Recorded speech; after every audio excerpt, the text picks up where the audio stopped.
After years of effort and months of talks, there is a deal on Iran's nuclear program. Just an hour ago, President Obama spoke about it. Bloomberg White House correspondent Margaret Talev was in the East Room for President Obama's announcement.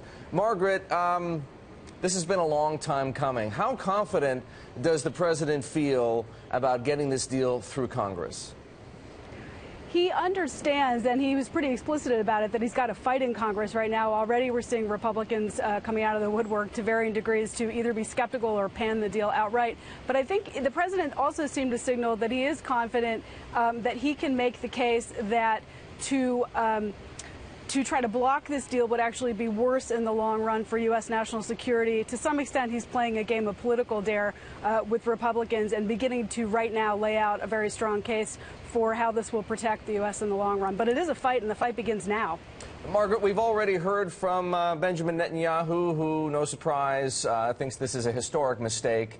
Netanyahu counts on a lot of support from congressional Republicans. Who should we be looking at to know whether President Obama is swaying enough people to his side? Well, Bob Corker is going to be key, as he has been from the start, to brokering a deal if there is a deal that will survive Congress. And also, it's important to look to the Democrats themselves. To me, it seemed very important that President Obama asked Vice President Biden to come right there to the edge of Cross Hall into the East Room this morning to stand at his side. Joe Biden sends signals to two audiences, one to Congress, where the Vice President has been personally involved in trying to get people on board with this, and secondly with Israel, where he has had historically much better relationships with the Israelis than President Obama has. I mean, I wonder if Saudi Arabia is almost more important on the Hill. Obviously, they can't be too thrilled with this. Neither are many of their neighbors in the Gulf. What kind of influence do they have on Congress?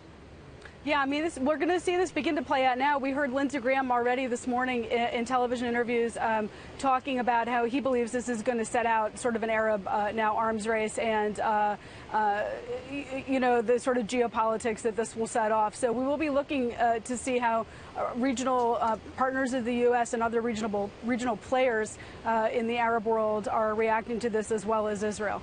Any key states beyond the obvious, Margaret? Well, the key stakes are no states, security. States like nations. Oh, pardon. Yeah, I think all of the Middle East will be key. It'll be interesting to watch both how Israel reacts, how Russia reacts, how those sort of P5+1 partners react. But right now, in this sort of initial rollout, this is, for President Obama, also a domestic calculation. 2016 will be a factor in this. And how Hillary Clinton is brought into this by the Republicans also very much under the microscope right now. All right, Margaret, thanks very much. Bloomberg's White House correspondent Margaret Talev in Washington.